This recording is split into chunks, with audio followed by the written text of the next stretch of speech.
আসসালামু আলাইকুম ভিউয়ার্স। আজ একটা মজাদার নাস্তার রেসিপি নিয়ে আসলাম। এটা তৈরি করতে আমার লাগবে 2 কাপ চিড়া আর আমার এখানে 250 গ্রামের মতো চিংড়ি। এটাকে আমি পরিষ্কার করে নিয়েছি, এরপরে আমি এটাকে কিমা করে নিব। পেঁয়াজ, টমেটো কুচি, ধনেপাতা, একটা ডিম, রসুন কুচি, কাঁচামরিচ আর এখানে 2 পিস পাউরুটি। ভিউয়ার্স, ফিরে যাই রেসিপিতে। ভিউয়ার্স, আমি এখানে চিড়াগুলোকে ধুয়ে রেখেছি, চিংড়িটাকে কিমা করে নিয়েছি আর আমার পাউরুটিগুলোকে এইভাবে করে ছোট ছোট কিউব করে কেটে রেখেছি। আমরা এখন রেসিপিতে চলে যাচ্ছি। ভিউয়ার্স, আমি এখন একে একে সব এই বোলের মধ্যে মিক্সড করে নিব।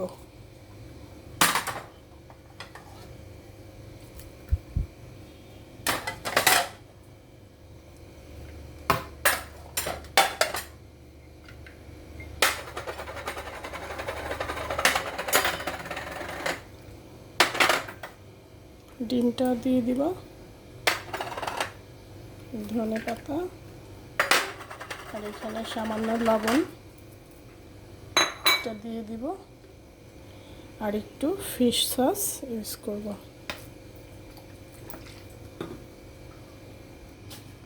মাখানোর পরে আমার খামিরটা এইরকম হবে। আমি এখন এগুলোকে ছোট ছোট বলের শেপ করে নেব। আমি এইভাবে বলগুলোকে একত্রে বানিয়ে নেব। এখন এগুলোকে ব্রেডের মধ্যে গড়িয়ে এইভাবে করে সবগুলো বানিয়ে নিব।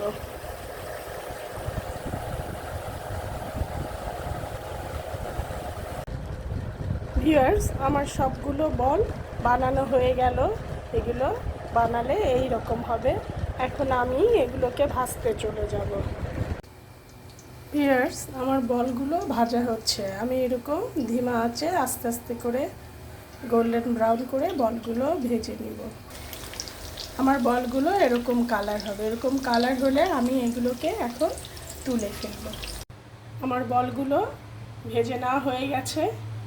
এটা সসের সাথে পরিবেশন করতে সেই লাগবে।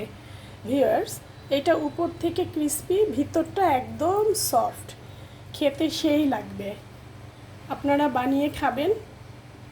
ভিউয়ার্স, যদি আমার রেসিপি ভালো লাগে প্লিজ লাইক, শেয়ার, কমেন্ট, সাথে সাবস্ক্রাইব করবেন।